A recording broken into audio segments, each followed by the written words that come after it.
Anda semua. Beliau adalah gembala dari Gereja Rock di Depok. Terus beliau juga adalah seorang author, seorang penulis buku yang juga bukunya dijual di belakang, nanti dia akan diumumkan berapa harganya dan sebagainya. Beliau juga ada seorang penyanyi rohani. Jadi tanpa panjang lebar, bolehkah kita kasih sambutan yang paling meriah Ibu kita? Thank you Rosin, waduh cocok jadi manajer saya dia ya. Shalom. Bagaimana kabarnya hari ini? Luar biasa. Amin. Sekali lagi saya tanya, bagaimana kabarnya? Luar biasa. Tepuk tangan dulu buatnya. Haleluya. Saudara kasih, saya bersyukur sekali kalau di situ dibilang welcome home. Ya, saya lagi ada di rumah saya sendiri. Karena saya juga mengembalakan di GBI Rock di Depok, cabang dari Jabodetabek. Saudara, hari ini saya bahagia sekali bisa ada bersama-sama dengan saudara. Dan saya perkenalkan dulu, saya datang dengan suami saya, Frans Samosir. Coba lihat ya.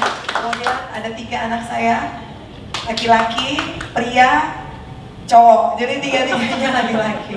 Terus ada kakak saya juga, mereka tinggal di New York. Jadi kami kemarin datang ke sini sama abang dan kakak saya dan keponakan saya. Oke, hari ini saya mau kita belajar firman Tuhan dengan tema kuasa Pentakosta. Amin. The power of Pentecost. 3 minggu lalu kita merayakan Pentakosta ya. Di sini juga pasti merayakan.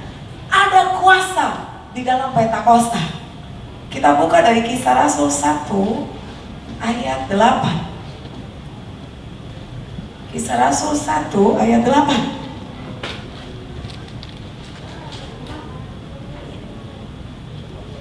Ayat 8. Act 1 verse 8. Kisah para Rasul 1 ayat 8. Kalau sudah ditemukan katakan haleluya.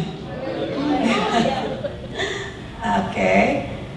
3, 2, 1. Tetapi kamu akan menerima kuasa kalau Roh Kudus turun ke atas kamu, dan kamu akan menjadi saksiku di Yerusalem dan di seluruh Yudea dan Samaria dan sampai ke ujung bumi.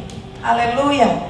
Sekali lagi, tetapi kamu akan menerima kuasa. Sama-sama katakan kuasa. Kuasa. Temanya adalah kuasa Pentakosta. Saya mau bilang sama saudara dan saya, ada satu peristiwa yang terjadi 2000 tahun yang lalu, yang 3 minggu lalu kita rayakan di seluruh muka bumi ini, namanya Pentakosta. Dan Pentakosta itu mengubah seluruh kehidupan manusia. Gereja berdiri karena ada Pentakosta. Kalau nggak ada Pentakosta, nggak ada gereja di Philadelphia hari ini. Di situ dikatakan sampai ke ujung bumi. Dan hari ini yang kita mau pelajari adalah kuasa Pentakosta. Saudara tahu apa itu Pentakosta? Waktu Yesus pergi naik ke surga, dia menjanjikan akan memberi kuasa ini. Dia memberikan lewat penolong, penghibur. Siapa? Roh Kudus. Kemudian mereka menunggu, murid-murid menunggu. Kamu tahu tempat terjadinya Pentakosta, upper room atau loteng atas di Yerusalem, itu sama dengan tempat terjadinya perjamuan terakhir Yesus. Sama dengan tempat ketika tabut perjanjian dibawa oleh Daud dari Obed Edom ke tempat itu. Sama dengan makamnya Daud. Jadi kejadian Pentakosta terjadi di tempat yang sama. Kalau saudara pergi ke Israel, kamu akan lihat begitu spesialnya Daud ya. Sampai Pentakosta harus terjadi di tempat Daud menari-nari itu loh. Di tempat Daud juga dikubur. Luar biasa. Pentakosta itu era baru dalam kehidupan manusia. Kalau dulu Roh Kudus, boleh saya minta tolong saya, worship leader, hanya menyertai orang percaya. Saya mau kasih tahu, this is a new era. Bilang kanan kirimu, new era. Ini era baru. Kalau dulu Roh Kudus, ini Roh Kudus hanya menyertai orang-orang tertentu. Tertentu, sama-sama bilang tertentu. Menyertai itu berarti di samping. Sekarang Roh Kudus diam di dalam kamu. Beda gak sayang? Di samping sama inside of you. Beda gak? Haleluya, silakan duduk kembali. Coba ya, lihat dulu muka kanan kirinya, sudah muka Pentakosta belum? Roh Kudus is inside of you. Hei, ini udah bukan kematian Yesus lagi, Pentakosta. Haleluya. Pentakosta itu terjadi 2000 tahun yang lalu waktu mereka tunggu di loteng atas. Apakah mereka dibilang sama Yesus 10 hari loh, tunggu? Dibilang gak? Gak ada disuruh dibilang 10 hari. Tapi mereka sabar menunggu. Kalau ada di sini yang sedang menantikan janji Tuhan, saya mau bilang, tungguin aja. Gak usah protes. Amin. Just wait. Tekun setia menunggu. Orang yang menantikan Tuhan tidak pernah dikecewakan. Mereka gak protes, mereka gak bilang, kenapa sih kok gak datang-datang? Day one, nothing happen. Hari kedua, gak ada yang terjadi. Hari ketujuh, gak ada yang terjadi. Kira-kira kalau ibu-ibu disuruh nunggu 1 hari aja, sabar gak? Tinggalin juga diri. Ini sampai hari ke-10, kita lihat di Kisah Rasul 2 ayat 1-4. Saya baca buat saudara. Baru setelah 10 hari, ketika tiba hari Pentakosta, Kisah Rasul 2 ayat 1-4, semua orang percaya berkumpul di suatu tempat. Itu tadi di loteng atas Yerusalem. Ayat 2, tiba-tiba turunlah dari langit suatu bunyi seperti tiupan angin keras yang memenuhi seluruh rumah di mana mereka duduk. Tiupan angin yang keras. Saya nggak tahu kalau hari ini ada begitu di tempat ini di Rock Philadelphia. Wow, ini pasti heboh karena hari itu heboh sekali. Ayat 3, dan tampaklah kepada mereka lidah-lidah seperti nyala api yang bertebaran dan hinggap pada mereka masing-masing. Ayat 4, maka penuhlah mereka dengan Roh Kudus, lalu mereka mulai berkata-kata dalam bahasa lain seperti yang diberikan oleh Roh itu kepada mereka untuk mengatakannya. Hari itu terjadi Pentakosta. Kalau dulu Roh Kudus hanya menyertai orang-orang percaya, sekarang diam. Lus dulu dadanya masing-masing. Kalau kamu ngerasa sendirian, saya mau kasih tahu kamu salah. He is inside of you. Ini roh siapa sih? Roh Kudus ini roh siapa sih? Jangan malu-malu nanya ngomongnya. Roh siapa sih? Yesus. Coba baca Yohanes 14. Ini roh Yesus kok. Yohanes 14. Ketika dia menjanjikan penghibur, saya rindu saudara di tempat ini mengerti bahwa kamu punya kuasa Pentakosta. Kuasa yang luar biasa. Yohanes 14 ayat 18. Saya akan baca buat saudara. Itu tema perikopnya Yesus menjanjikan penghibur. Jadi sebelum Yesus naik ke sorga, dia menjanjikan dia akan datang kembali. Yohanes 14 ayat 18. Aku tidak akan meninggalkan kamu sebagai yatim piatu. Aku datang kembali kepadamu. Datang kembali. Bahasa aslinya itu I dwell again. Terus ayat 23. Jawab Yesus, jika seseorang mengasihi aku, ia akan menuruti firman-Ku. Menuruti firman ini kalau saudara baca di ayat sebelumnya, mau nunggu apa yang dijanjikan Tuhan. Mau menunggu apa yang dijanjikan Tuhan, yaitu Roh Kudus. Dan Bapakku akan mengasihi dia dan kami. Coba lihat Alkitabnya sama nggak sama saya? Kami nggak? Kaminya besar nggak? Siapa itu? Dan siapa? Kan lebih dari satu. Bapa, kami akan datang kepadanya yang dwelling, diam bersama-sama dengan dia. Saya mau tanya, setelah Yesus naik ke surga, balik lagi nggak Yesus dalam bentuk fisik? Ayo dong, balik lagi nggak dalam bentuk fisik? Tapi dia bilang, hey, don't worry, aku kembali lagi sama kamu. Bahkan gak cuma kembali, I dwell, diam di dalam kamu. Gak cuma aku, tapi aku dan Bapakku. Jadi yang ada di dalam kamu roh siapa? Bapak dan anak, namanya Roh Kudus. Kok kamu hidupnya biasa-biasa aja? Coba lihat dulu kanan kirimu. Hei, coba lihat dulu kanan kirimu, mukanya udah Pentakosta gak tuh? Haleluya, ini bukan kematian Yesus lagi. Kuasa Pentakosta. Haleluya. Beda orang yang Pentakosta sama enggak. Makanya dibilang gereja Pentakosta Pentecostal Church ada kuasa. Amin. Sama-sama bilang kuasa. Kuasa Pentakosta. Bilang kanan kirimu, Pentakosta itu dahsyat. Pentakosta itu dahsyat. Haleluya. Gak percaya coba lihat. Setelah mengalami Pentakosta, yang pertama saya mau kasih tahu, kalau kamu mengalami Pentakosta, kamu harusnya mengalami ini. Pentakosta, kuasa Pentakosta mengubah manusia. Haleluya. Sekali lagi saya bilang, Pentakosta mengubah manusia. Jadi gini loh, jangan jadi orang Kristen kalau kamu gak punya kuasa. Hei, kamu tuh punya kuasa Pentakosta.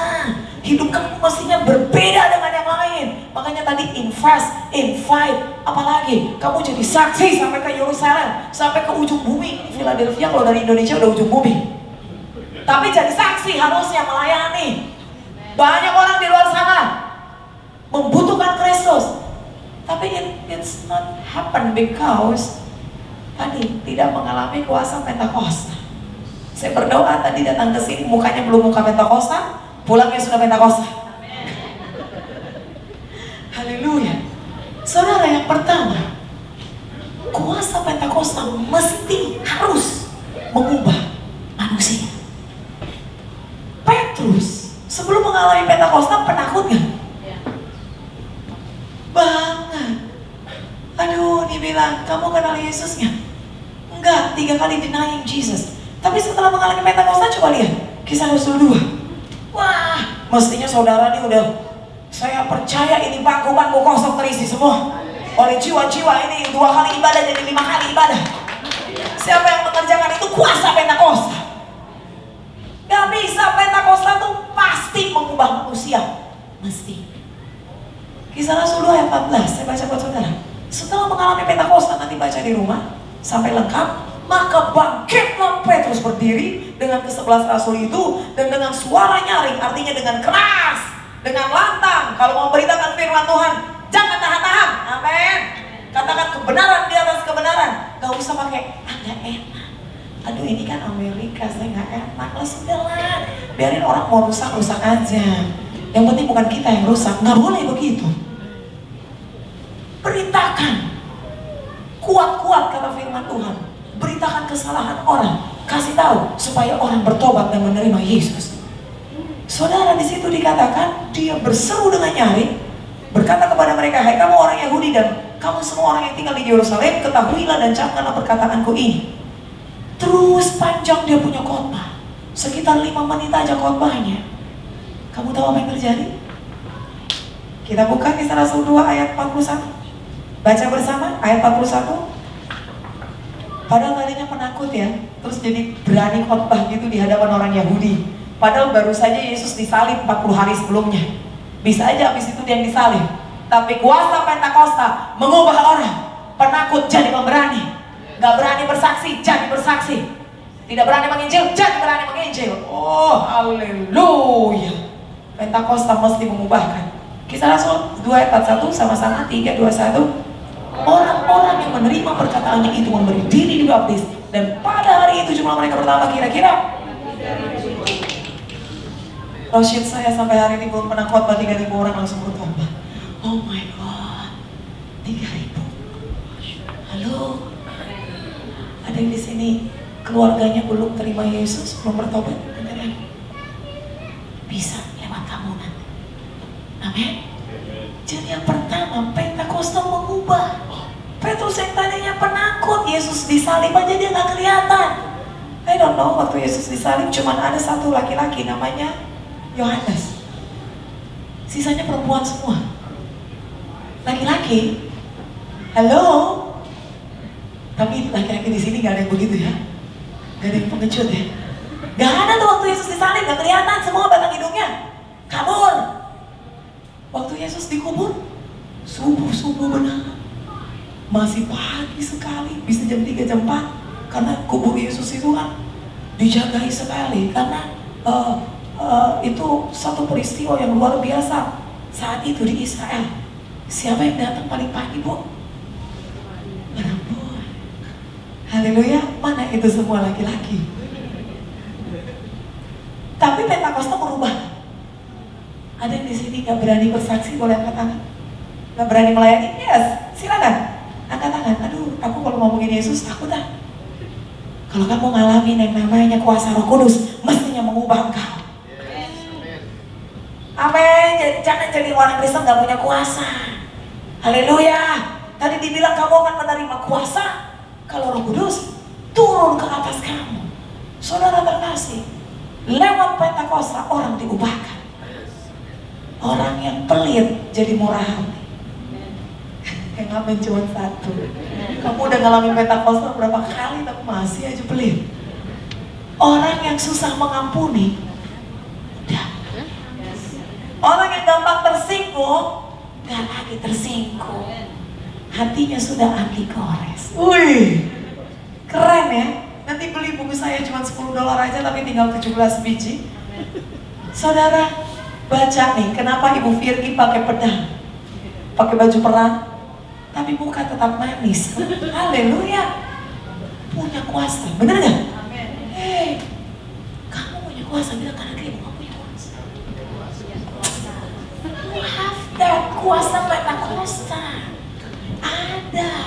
Makanya zaman dulu oma-opa kita nyanyi api Pentakosta ku punya gitu kan, ku biarkan menyala. Tapi anak-anak sekarang nggak ada api Pentakostanya. Ada di Amerika, pernah terjadi Pentakosta kedua di Azusa Street. Ada cuman tukang ledeng biasa tapi dia cinta banget sama Tuhan. Dia waktu itu ajak orang berdoa dan tiba-tiba Roh Kudus tercurah, terjadi kuasa Pentakosta. Sekitar 6.000 sampai 8.000 orang bertobat. Dahsyat. Philadelphia bisa mengalami Pentakosta juga. The third Pentecost. Lewat siapa? Kamu. Gak usah jauh-jauh. Gak usah lewat Ibu Virgi yang dari sana Indonesia. Kamu aja udah bisa. Tanda-tanda ini menyertai orang percaya, bukan menyertai pendeta. Amin. Jadi kalau anak sakit harus dibawa ke pendeta. Kamu punya kuasa. Amin. Tapi masalahnya kok orang Kristen banyak kan gak kelihatan kuasanya. Lewat kuburan, permisi anak babi mau lewat nih. Kalau nyanyi sih di gereja enak. Ku diberi kuasa oleh Raja Mulia, baru punya masalah sedikit panik. Mana tuh kuasanya? Padahal tadi Yesus bilang aku memberi kamu kuasa. Saya mau kasih tahu, kuasa yang kamu pakai itu ada 2 jenis kuasa. Yang pertama dunamis, yang kedua exousia, bahasa aslinya. Waktu Yesus kasih kuasa, itu bukan dunamis, tapi exousia. Listen to me. Oke, dunamis itu kuasa yang begini. Saya dorong ini dunamis, ngerti gak? Kuasa yang dihasilkan kekuatan sendiri. Oke? Paham? Waktu kamu angkat barbel itu bukan exousia, dunamis. Kekuatan yang dihasilkan kekuatan sendiri. Tapi kuasa yang dimiliki orang percaya bukan itu, tapi authority. Kuasa itu exousia, yang bahasa Indonesianya otoritas. Oke? Udah mulai ngerti? Saya kasih tahu lagi. Contohnya bedanya kuasa dunamis sama exousia otoritas. Supaya kamu ngerti kalau kamu punya otoritas. Mungkin kamu gak punya kekuatan 4 sehat 5 sempurna, tapi kamu punya authority. Ada seorang polisi, kurus, kering, cungkring, gak pantas jadi polisi. Polisi lalu lintas nih. Dia berdiri di situ, Rosyid, di perempatan Philadelphia yang traffic light-nya lagi mati. I wanna ask you, ini walaupun cungkring, gak cocok jadi polisi, kurus, kering, badan gak gede, tapi tetap polisi gak anyway? Iya. Under Philadelphia Police Department. Yes? Oke? Setuju? Iya. Matilah ini lampu traffic. Ada truk gede-gede dari sana kanan kiri nemu ke belakang. Beradu. Polisi yang gak pantas jadi polisi ini karena badannya kecil sekali. Cuman prit. Berhenti kan itu truk. That's authority. Ngerti? Padahal badannya kecil kurus, gak cocok jadi polisi. Datang preman, tatoan, badan gede. Dia coba berhentiin tuh truk. Stop! Kira-kira berhenti gak tuh? Apa kira-kira driver truk itu akan ngomong? Minggir lo, kalau nggak buat serempet lo, bener nggak? Itu dinamis, kekuatan biasa. Kamu punya otoritas dari mana? Sorga. Makanya dibilang apa yang kau ikat di bumi. Mukanya udah muka Pentakosta nggak? Coba lihat lagi sekarang. Ini udah poin 1, mestinya udah mulai agak Pentakosta sedikit. Apa yang kau terikat di bumi, apa yang kau ikat di bumi, mestinya sorga tuh sepakat sama kita. Bukan apa yang kau ikat di sorga loh, apa yang kau ikat di bumi.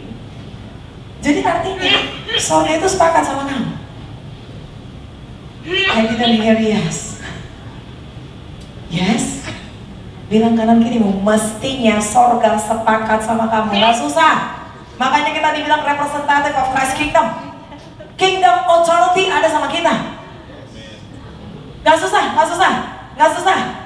Mestinya sorga sepakat sama gue. Yes, it is. Firman Tuhan yang ngomong apa saya ngomong? Kepadamu kuberikan kuasa, apa yang kau ikat di bumi terikat di sorga, apa yang kau lepaskan di bumi. Waduh, tapi kan orang Kristen gak kayaknya hidupnya kayak gak berkuasa toh. Tadi saya bilang anak baru panas saja dia sudah panik. Terus apa lagi? Baru uang gak ada udah stres. Bener gak lu punya kuasa? Saya mau bilang sorga rugi kalau kamu gak ngerti. Sorga rugi kalau kamu gak ngerti ini. Kamu ditaruh di bumi untuk mendatangkan kerajaan sorga di bumi. That's rock. Representative of Christ Kingdom. Ini representasinya kerajaan sorga. Sehingga sorga setuju sama saya. Kalau kayak gini kan, jalannya juga beda. Orang-orang yang tahu bahwa sorga setuju sama dia, jalannya tuh udah, bener gak? Enggak yang kayak orang-orang sawah. Orang yang punya otoritas jalannya aja beda. Oh haleluya, mukanya aja beda, ngomongnya aja beda. Kenapa saudara ngeliatin saya kayak begitu? Lagi mikir nih, gue punya otoritas ya? Sebenarnya punya. Jadi saya udah bilang, otoritas itu cara kerjanya itu kuasa di atas kamu. Oke, I wanna ask you, polisi ini kalau seandainya dia tidak ada di bawah naungan Philadelphia Police Department, dia punya kuasa nggak? Philadelphia di bawahnya apa? United States of America. Rothschild Firki penggembalaan di bawah siapa? Di atasnya Rothschild ada mungkin Chris Mesak ya, USA. Saya Roni Daud Simeon. Di atasnya Timotius Arifin. Istri di atasnya suami. Anak-anak di atasnya orang tua. Kalau adik di atasnya orang yang ngerti cara kerja otoritas, hidupnya akan luar biasa. Kamu tahu kenapa kamu susah diberkati? Kenapa hidupmu gak punya kuasa? Satu-satunya cara agar kuasa terjadi, agar otoritas terjadi, Yesus bilang begini loh, kamu akan mengerjakan perkara yang lebih dahsyat dari yang aku lakukan. Gak perlu kamu tungguin mujizat, kamu yang lakukan mujizat. Mestinya. Amin. Orang kesurupan gak usah lo bawa-bawa ke parosit, kamu berdoa langsung. Dalam nama Yesus, keluar. Bu, saya udah teriak-teriak, udah keringetan, 6 jam tuh setan gak keluar. Kenapa? Saya mau tell you. Satu aja cara kerja. Are you ready for this? Angkat tangan yang mau ngalamin kuasa ini. Cara kerja otoritas itu hanya akan bekerja. Kamu punya, tapi belum bisa aktif. Unless, kecuali kamu mengaktifkannya dengan cara tunduk sama yang punya otoritas. Oke, ngerti gak? Kamu punya otoritas surga. Kamu tunduk sama, siapa yang kasih kita otoritas? Kamu tunduk sama Yesus, kamu akan punya kuasanya tuh. Wah, kalau udah begini orang beda. Yesus waktu mengalami badai di danau, aku rindu kamu ngalamin ini loh. Saya jauh-jauh dari Indonesia, kamu harus ngalamin kuasa ini. Waktu di danau itu ada angin badai. Murid-murid panik. Buang aja nih barang-barang, apalagi yang mesti kita buang. Aduh Yesus kau malah tidur. Gimana nih? Kamu suka gini gak? Di saat badai bergelora, ku ku panik sekali dan ketakutan. Kalau nyanyi mah enak. Ku akan terbang. Yakin lu terbang sama Tuhan? Yakin? Seringan terbang apa nangis-nangis? Orang kalau udah tahu dia punya otoritas karena dia tunduk. Yesus tunduk sama otoritas siapa? Bapa. Kalau kamu mau lihat penundukan diri yang luar biasa, contohlah Yesus. Kamu tahu Yesus itu tunduk. Bilang kanan kirimu, nurut. Kamu tahu kenapa kamu gak diberkati? Gak nurut. Tapi saya percaya di sini diberkati. Apalagi kalau tambah nurut, tambah diberkati. Bukan cuma masalah diberkati, berkat sih belakangan deh. Carilah dahulu kerajaan Allah. Cuman masalahnya sekarang kalau kamu punya hidup berkuasa, efeknya beda sama orang di sekitar kamu. Sama suami, anak-anak semua beda. Makanya tadi saya bilang jalannya aja udah beda. Saya udah bilang sama anak-anak saya, kalau kamu ketemu perempuan jalannya kayak layangan udah mau putus, jangan dipacarin saya. Tidak ada harapan kecuali dia mau bertobat dan baca buku mama. Haleluya. Ya, sayang, tungguin aku. Aduh ya, buru-buru banget. Saya pernah jalan sama anak muda banyak berlima, saya bikin album, jadi mereka mainin musik. Ada album rohani saya tapi I didn't bring here. Sorry banget gak sempet ngambil dari Maranatha. Jadi buka aja lah di YouTube gratis toh. Haleluya. Download saya gak apa-apa lah. Tidak saya bilang membajak, silahkan saja. Karena sudah banyak yang bajak juga. Ya penyanyi rohani itu udah paling kesian memang ya. Royaltinya jadi kurang gara-gara banyak yang bajak. Gak apa-apa lah. Untuk Tuhan, yang penting Tuhan dimuliakan begitu ya. Terus saya jalan nih sama mereka. Mereka tuh kaki panjang-panjang. Saya cuma 155 cm kan. Kalau kata orang semekot, orang Indonesia bilang semeter kotor. Jadi jalan itu, Kak Vicky kok bisa jalan ngikutin kita katanya. Oh iya dong, kenapa mesti jalan lemah gemulai begitu? Hati boleh lembut, jalan gak usah lembut-lembut amat. Haleluya, ngerti maksud saya? Otoritas kalau kamu alami itu luar biasa. Luar biasa. Waktu di badai, Yesus panik gak? Orang kalau dia punya otoritas, gak panik. Yesus panik gak? Dia cuma bilang apa? Diam. Bilang kanan kiri. Haleluya. Ngerti saudara? Kalau di dalam kepala kamu banyak suara-suara, ini medan peperangan. Dia pegang dulu kepalanya. Ini medan peperangan. Misalnya kamu sakit terus dibilang, ayo lo kamu gini-gini. Kamu bilang iblis. Kau sudah kalah 2000 tahun yang lalu. Dikatakan oleh firman Tuhan, tunduklah kepada Allah dan lawanlah si iblis. Oke, ulang lagi. Lawan dulu apa tunduk dulu? Tunduklah kepada Allah. Selama kamu gak tunduk sama Allah, gak nurut sama Allah, kamu gak punya kuasa. Gampang gak? Punya kuasanya tadi lebih semangat daripada tunduknya ya. Kuasanya pengen. Aku pengen jadi orang berkuasa. I don't wanna obey. Saya gak mau tunduk. Saudara terkasih, penundukan diri penting sekali. Kamu tahu bedanya iblis sama kita? Lukas 10 yuk kita buka. Di sini kelihatan sekali bedanya dunamis dan exousia. Kalau saudara pakai bahasa asli melihatnya. Jadi kalau punya internet jangan cuma nonton yang nggak penting. Lihat gitu, pelajari gitu. Ini bahasa aslinya apa? Gak usah masuk sekolah teologi nggak apa-apa. Tapi kerinduan baca firman tuh, haleluya. Ada yang punya Alkitab nggak ganti-ganti udah berapa puluh tahun? Banyak ya. Atau kalau hari Minggu baru di tiup-tiup berdebu. This is my fourth. Ini Alkitab saya keempat sejak saya umur 16 tahun. Kalau baca Alkitab tuh sampai ngotot, sama-sama bilang ngotot. Nyari Tuhan tuh ngotot. Amin. Cari Tuhan tuh nggak bisa cuma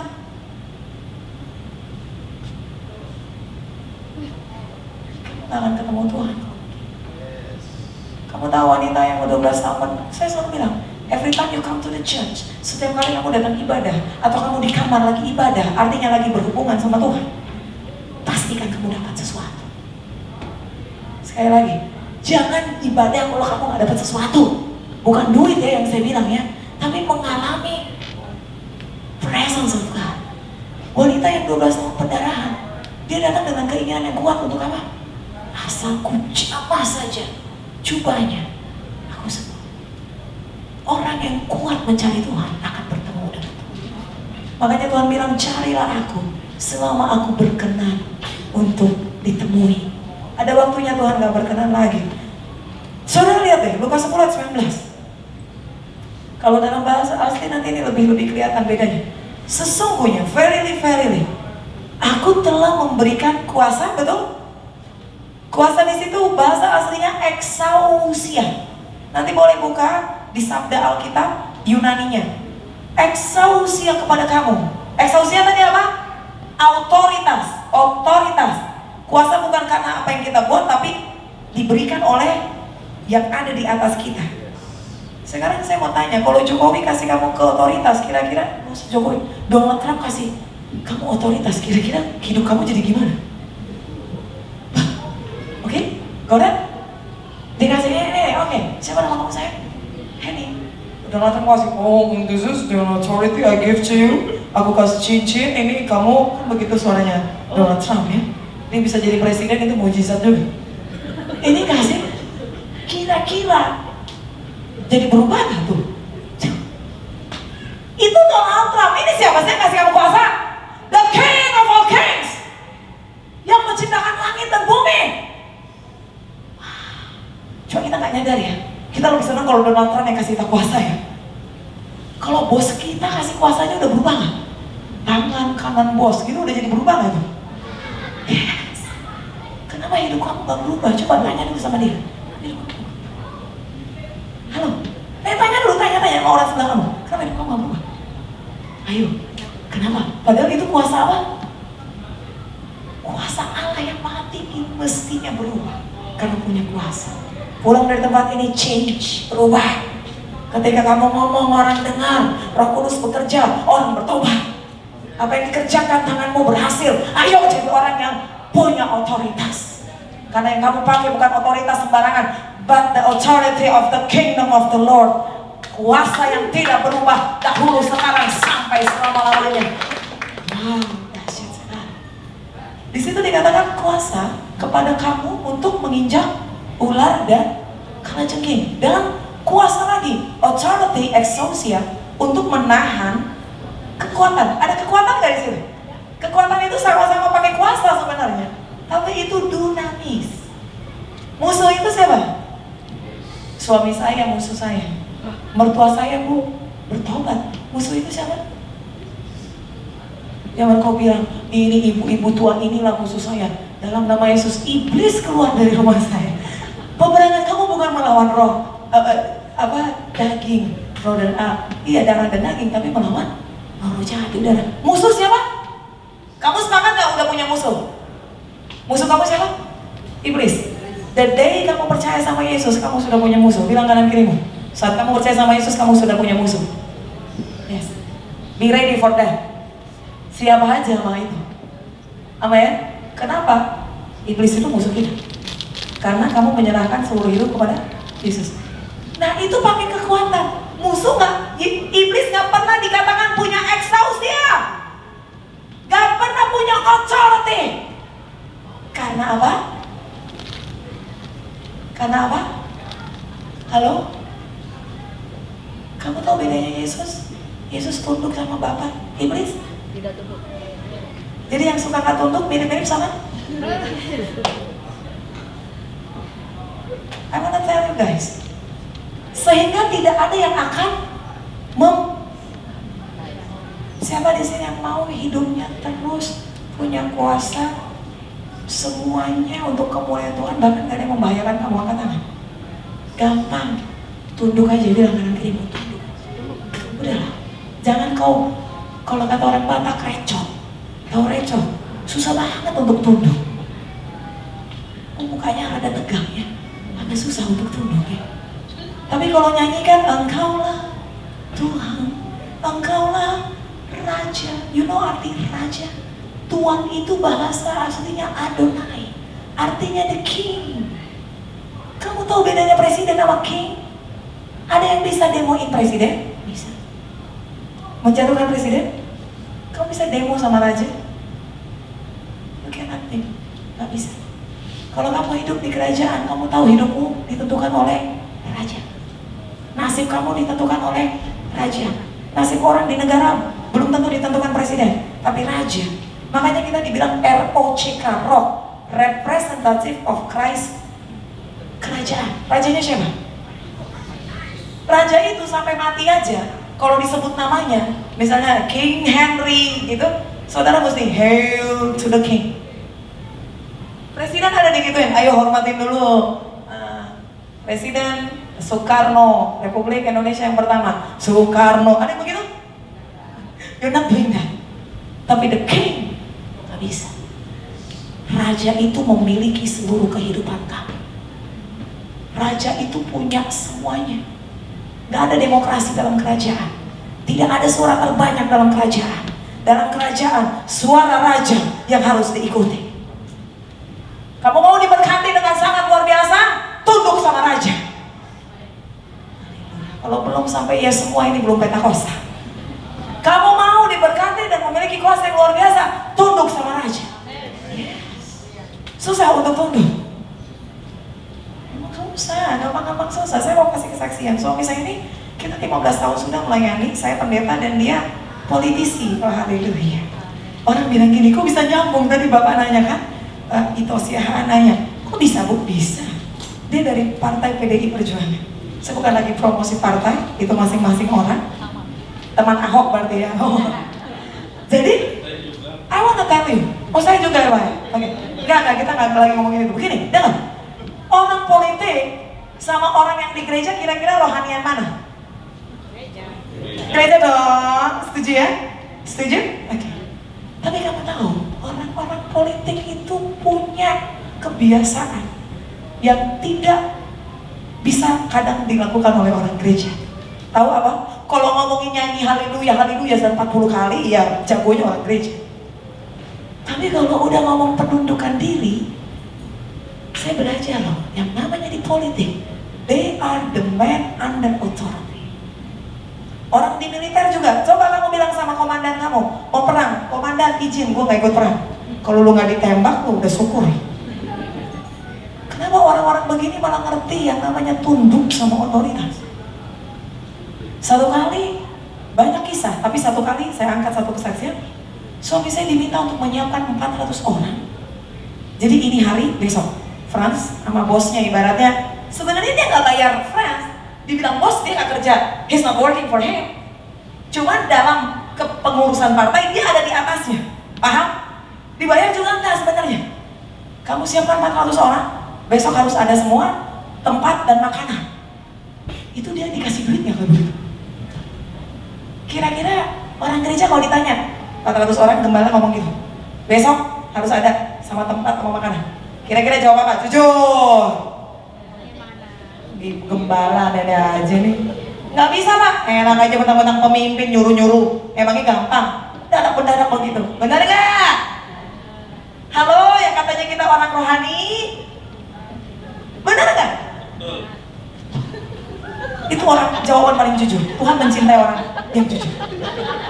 Benar, sekarang gini deh, gak usah kayak gitu. Gembala bilang tadi ada pray hari apa? Oke, I wanna ask you, kira-kira kamu jawab apa? You know what? Saya pulang kerja tuh jam. Masih bisa ngomong gitu? Ngeles, tau ngeles kan? Aku gak bisa. Alasan banyak kan? Apa aja bisa kita jadikan alasan. Tapi kamu belum tahu orang politik gak ada yang begitu. Padahal tadi kata orang politik lebih jahat dari orang gereja. Jawaban suami saya nggak pakai, bang, gini loh bang, ini mendadak sekali loh, bang, aku nggak punya uang bang. Siap, haleluya, tepuk tangan dulu buat Tuhan. Kamu gitu nggak kalau disuruh? Kalau bos kamu yang nyebelin di kantor nyuruh kamu, kira-kira apa? Gue bilang aja iya, besok nggak gue kerjain. Orang politik siap dan dikerjakan. Militer juga siap, yes sir, yes sir. Kalau kamu tunduk sama otoritas Tuhan, apa aja yang Tuhan bilang dalam firman-Nya, apa aja yang Tuhan minta, yes sir, yes sir, yes sir.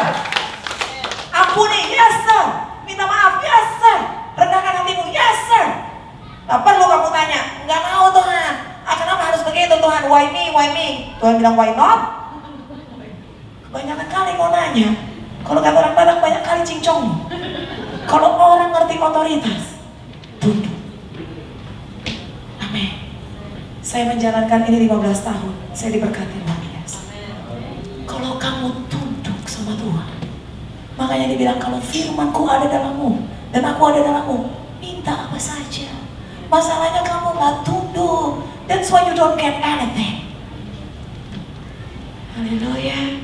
Berapa banyak mau tunduk? Kuasanya mau, tunduknya enggak? Mau. Kalau Tuhan minta, kasih. 15 tahun yang lalu saya PR. Tahu-tahu sakit. Tuhan bilang, yuk jadi hamba Tuhan. Mama saya marah-marah. Gak boleh. Masa anak pertama baru pangkuaran kalau kata orang Batak.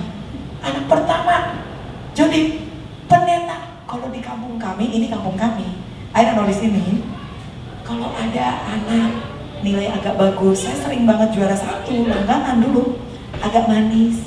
Mamanya bilang gini, oh Ucok, kau jadi insinyur lah kau, presiden, dokter, pilot.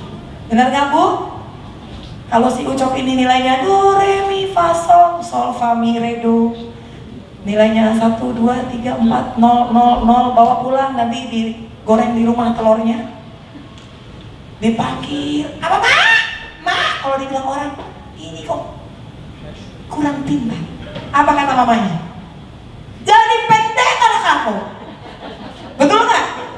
It's in my town, my hometown ya, nggak ngerti kalau di sini. Orang tua saya nggak terima saya jadi pendeta. Tapi buat saya, dulu gaji saya gede banget itu waktu 15 tahun yang lalu. Tapi kalau Tuhan minta, yes sir nggak? Prajurit Kristus yang baik. Haleluya. Baru diminta yang sedikit aja udah hitung-hitung sama Tuhan. Gini loh Tuhan, gini loh Tuhan. Firman Tuhan bilang begini, kepada orang yang berbelat-belit, Tuhan berlaku belat-belit. Kepada orang yang straight, lurus, Tuhan berlaku lurus. Kenapa berkat kamu kanan kiri belat-belit? Karena kamu ribet. Oke? Orang yang gak ribet itu apa aja Tuhan bilang? Coba sama-sama bilang, yes sir! Yes, sir. Aman! Apa yang Tuhan mau? Yes sir. Yes, sir. Walaupun gak salah minta maaf? Yes, sir. Saya sering begini. Paling enak kalau kita minta maaf, orangnya ngomong, iya maafin saya juga ya, saya juga salah. Satu kali kita udah minta maaf, merendahkan hati serendah, pokoknya jadi gembala mesti jadi rendah hati serendah. Kalau saya di Depok, pernah saya dimarahin jemaat, bukan gembala marahin jemaat. Jemaat marahin saya. Makanya Ibu Firly gini. Sampai ada satu jemaat di belakang yang dengar tuh, karena orang udah sepi, cuman dia ngedengar di tangga. Dia kesel sendiri sama tuh ibu. Kalau saya tadi udah saya tonjok. Aduh, kok ditonjok? Gimana sih? Katanya beri pipi kiri kalau di tamar pipi kanan. Yes sir, udah ikutin aja yang Tuhan mau. Waktu minta maaf kita nggak salah.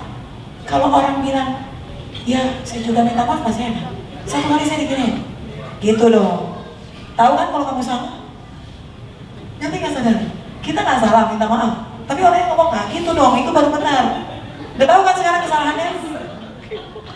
Kesel ya Bu? Sakitnya tuh di sini. Oh my God. Tapi kita mau tunduk sama Tuhan. Mau tunduk apa mau nanduk? Buat saya kalau Tuhan yang minta, Tuhan ngomong di firman, just do it. Kata Nike, just do it. Lu mau usah pusing, lakukan saja. Tunduklah kepada Allah, lakukan saja. Rela? Lulus dulu dadanya, udah rela nggak? Susah, makanya tadi saya bilang hatiku anti. Kamu tahu anti gores?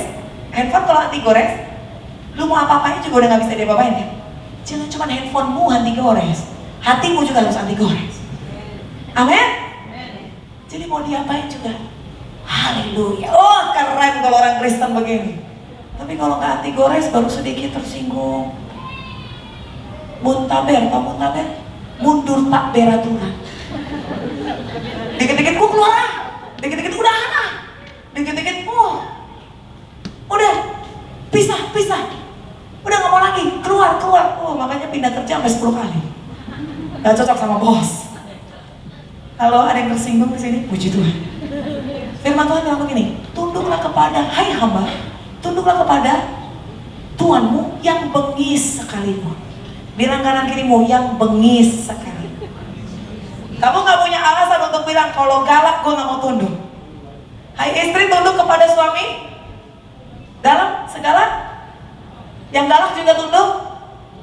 Tapi hai suami, kasihilah istri seperti Kristus mengasihi jemaat. Jangankan kayak Kristus mengasihi jemaat, sayang. Baru disuruh nemenin ke pasar aja, kamu aja deh, aku di rumah aja. Udah cuci piring, ngurus anak, yang tolong dong, udah kamu aja lah, aku gak usah. Padahal seperti Kristus mengasihi jemaat. Kapan-kapan kita bikin ya, begitu ya Pak, seminar keluarga kalau saya kesini lagi. Kingdom lovers, wih itu sedap.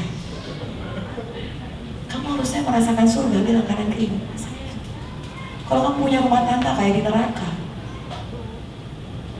ada yang mesti bertobat. Jangan suruh orang bertobat, kita duluan bertobat. Amin. Jadi yang pertama, kuasa Pentakosta pasti mengubahkan. Berapa banyak yang mau berubah? Alami kuasa ya. Tepuk tangan dulu buat Tuhan. Yes. Tuhan mau suruh apa aja? Udah yes. Saya bilang sama suami saya, bukan 10% punya Tuhan, 100%. Ada juga orang selalu bilang, ini Tuhan perpuluhan 10%. Gue udah bayar loh Tuhan, punya Tuhan kan? Saya bilang, gak 10%. The whole of your life belong to Jesus. Semuanya 100% punya Tuhan. Jadi kasih aja, tunduk aja sama dia.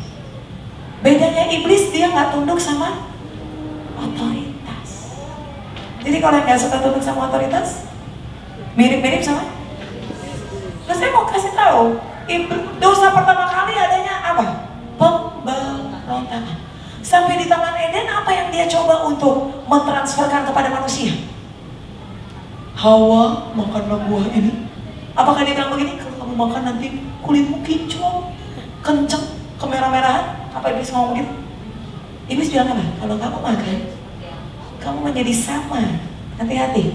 Selalu iblis itu akan menularkan ketidaktundukan, pemberontakan. Jadi orang yang sering gak tunduk sama otoritas di atasnya, mirip sama, nah sudah, itu sudah. Pulang dari sini jangan begitu, tunduk. Kalau Tuhan suruh, yes. Apapun itu sulitnya, yes sir, amin. Dan semua otoritas yang di atas kamu, yes sir, haleluya. Mertua yang nyebelin juga, you know, ini ibu-ibu kalau nggak diginiin, mama lu tuh, mama lu. Terus saya bilang sama dia, mama sayang, baru dia nanya mama yang mana. Mak lo tuh, mak lo. Makanya hidup kamu kurang-kurang diberkati. Tunduk aja. Satu kali mertua saya datang ke rumah saya dan bilang begini, rumah saya rapi sebenarnya, tapi ada satu tempat sampah yang belum dibuang. Kotor kali rumahmu ini, Fir. Oh, haleluya. Saya mau tanya ya, nanti baca buku saya ya, nama wanita ya. Kalau yang ngomong ini mama kamu, mama kandung gitu ya, bukan yang itu tiri, cuman kalau yang ibu kandung, kira-kira kamu tersinggung gak? Kenapa sih? Kalau mertua yang ngomong kamu tersinggung? Gue heran. Halo, coba dipikirin baik-baik, tarik nafas dulu. Kalau mama yang ngomong, jorok banget rumahmu, mama ini bisa aja, bener gak? Mama makanya bantuin dong, bener gak? Kita bisa bercandain loh. Tapi kenapa kalau ibu mertua yang ngomong begitu, muka lo langsung jelek? I wanna ask you, karena kamu udah gak suka sama orangnya, betulnya. Kalau kamu punya teman baik, kamu suka sama orangnya, dia ngomong apa aja enak gak? Bener gak? Misalnya saya sahabatan sama kamu, terus aku bilang, kamu tuh rambutnya jelek loh, potonglah segala macam, tetap enak gak dengannya? Karena udah suka sama orangnya. Tapi kalau udah gak suka sama orangnya, dia ngomong enak juga jadi gak enak. Jadi yang bermasalah apanya? Pegang hati kamu. Your heart yang bermasalah. Makanya harus anti gores. Kalau kamu tunduk sama semua otoritas yang di atas kamu, saya pastikan hidupmu baik-baik. Kamu gak akan kekurangan apa yang baik dari Tuhan. Amin. Tepuk tangan buat Tuhan. Oh, tadi belum lanjut sebelum poin 2. Jadi waktu mertua saya bilang, kok kotor banget? Saya bilang, siap, nanti dibersihin. Haleluya. Apa ini ibu-ibu? Yang masih ada mertua angkat tangan. Itu karunia ya. Nikmatilah. Atur yang baik, jangan dibenci. Karena kalau lagi ibu-ibu konseling sama saya banyak tentang mertua versus menantu. Kalau yang nunjau di sana sih, alhamdulillah, puji Tuhan katanya. Kalau yang dekat, bisa tunduk sama Tuhan, lakukan yang baik, maka kamu akan hidup. Amin. Apa yang kau tabur hari ini? Aku punya anak 3 laki-laki. Nanti yang datang juga sama aku menantu perempuan. Oh, apa yang kau tabur hari ini? Tuai, haleluya. Sekarang lu tabur jelek sama mertua, siap-siap lu tuai nanti dari menantu lu. Ayo lo, emang enak. Firman Tuhan bilang, aku tidak bisa dipermainkan. Apa yang ditabur orang akan dituai. Yang kedua, yang terakhir, kuasa Pentakosta. Kita baca tadi Kisah Rasul 1 ayat 8. Kamu akan menerima kuasa. Jadi yang pertama pasti mengubahkan. Jadi pulang dari tempat ini berubah menjadi orang yang sangat jauh lebih baik dari sebelumnya, mengalami kuasa. Yang kedua, Kisah Rasul 1 ayat 8 yang tadi kita baca, tetapi kamu akan menerima kuasa kalau Roh Kudus turun ke atas kamu, dan kamu akan menjadi saksiku di Yerusalem, seluruh Yudea, Samaria, sampai ke ujung bumi. Yang kedua, kuasa Pentakosta mestinya membuat kita menyala-nyala melayani Tuhan. Yang yes cuma satu. Tadi dibilang, untuk apa kuasa Pentakosta? Menjadi saksi. Kepentingan Pentakosta cuma satu, untuk seluruh bangsa jadi murid Tuhan. Setiap kali Roh Kudus tercurah, Roh Allah turun atasku, Yesaya 6:3 bilang begitu, Yesaya 6:1, untuk menjadi saksi, memberitakan firman Tuhan, untuk membebaskan orang yang terikat, untuk membuka mata yang buta, untuk nama Tuhan dipermuliakan. Jadi kalau mengalami Pentakosta itu bukan untuk kepentingan diri sendiri, tapi selalu pasti untuk kepentingan kerajaan Tuhan. Haleluya. Di atas segala kepentingan ada kepentingan paling tinggi, kepentingan kerajaan surga. Amin. Kenapa saya diberkati untuk kepentingan kerajaan surga? Oke, kepalanya diunyeng-unyeng dulu. You have to understand this. Tujuan hidup kita untuk kepentingan kerajaan. Kenapa saya punya anak luar biasa? Untuk anak-anak ini kepentingan. Kenapa saya diberkati Tuhan dalam pernikahan? Untuk kepentingan. Kenapa Tuhan kasih pekerjaan saya bagus? Untuk kepentingan. Sehingga selalu menyala-nyala melayani Tuhan. Amin. Walaupun sakit menyala-nyala. Kerja buat Tuhan. Wah, luar biasa. Saya senang banget di California, Las Vegas, Philadelphia. Tadi pagi juga saya di IBC. Banyak sekali anak-anak Tuhan. Kan Tuhan bilang pergi. Disuruh diam apa pergi? Suruh pergi, kau diam-diam aja di sini. Kipas-kipas pakai AC. Tadi invest and invite, bodo amat. Pokoknya gue udah senang di sini. Bilang kanan kiri mau pergi. Bukan di sini aja. Pergi jadikan semua bangsa muridku. Baptis mereka dalam nama Bapa, Anak, Roh Kudus. Di gereja kita ada sekitar 10 orang yang bukan Kristen dibaptis. Haleluya. Ini waktunya penuaian, amin. Ini penuaian besar-besaran. Gak cuma Indonesia, Amerika juga pasti mengalami. Saya percaya pembalikan keadaan, kalau kata Pak Arifin, percepatan dan pelipat gandaan sedang terjadi atas bumi. Karena waktunya gak lama lagi. Jadi yang terakhir, orang yang mengalami kuasa Pentakosta menyala-nyala melayani Tuhan. Pokoknya kalau buat melayani itu hot terus, haleluya. Gairahnya menyala, uangnya juga menyala, energinya juga menyala, tenaganya menyala, otaknya menyala. Jangan giliran buat nongkrong kok menyala-nyala. Yuk kita ketemuan yuk di McD atau di mana, ngobrol sampai malam. Saya I don't know in here, tapi di Indonesia banyak orang ngomongin proyek dari pagi sampai malam, proyeknya nggak jelas juga. Kerjanya tiap hari ketemu, meeting. Wih, sedap deh. Lagi ngapain bro? Meeting. Ngomongin proyeknya tuh udah nggak ini deh, nilainya tuh udah kegedean begitu. Tapi kalau buat melayani nggak menyala-nyala. Sampai hari ini saya 15 tahun melayani Tuhan, terus menyala buat Tuhan. Saya percaya kalau kamu menyala-nyala melayani, itu bangku-bangku coba lihat dulu yang kosong-kosong itu pasti terisi. Jadi biarlah rohmu menyala-nyala dan layanilah Tuhan. Semua kita investasikan untuk kerajaan Tuhan. Saya bilang sama suami saya, semua kita investasikan untuk kerajaan Tuhan. Apa aja. Saya sekolah sampai S3 bukan untuk ngambil gelar doktor, tapi supaya saya bisa ngajar. Saya ngajar di beberapa sekolah teologi gratis. Bilang kanan kirimu gratis. Haleluya. Iya dong. Kamu mesti begitu. Menyala-nyala melayani Tuhan. Jangan bilang nanti gimana? Ada PK-nya nggak? Transport. Oh benar. Mereka bilang Bu Virgi kita nggak punya uang, tapi kita pengen dengar orang yang bayangin. Aku ngajarin bahasa Inggris S1.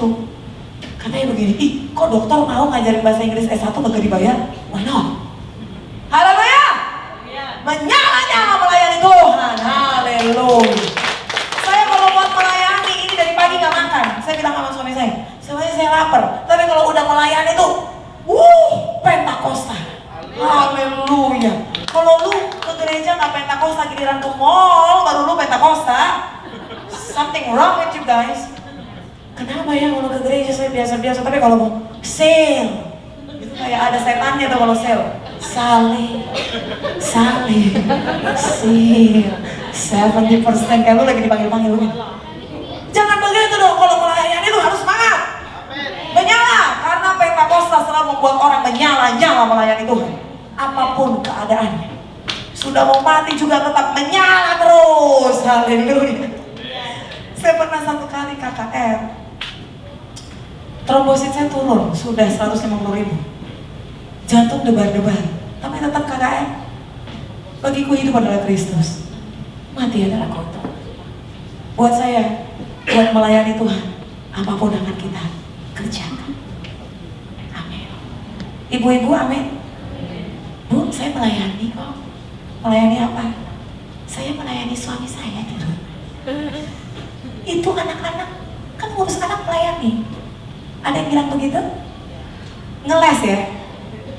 Waktu Tuhan bilang pergi jadikan bangsa muridku, apa itu anak-anak dan suami? Bilang kanan kirimu, kamu punya tanggung jawab kerajaan surga. Kewajiban. Ya, dengar. Kamu hidup untuk melayani Tuhan. Apapun background kamu.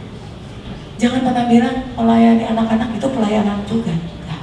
Tuhan lagi minta kamu pergi jadikan bangsa muridku. That's your main job. Paulus bilang, celakalah aku jika aku tidak menginjil. Celaka kata dia. Jadi jangan diam-diam aja. Ayo pergi beritakan Injil. Menyala-nyala melayani. Pentakosta pasti menjadikan kita menyala-nyala melayani.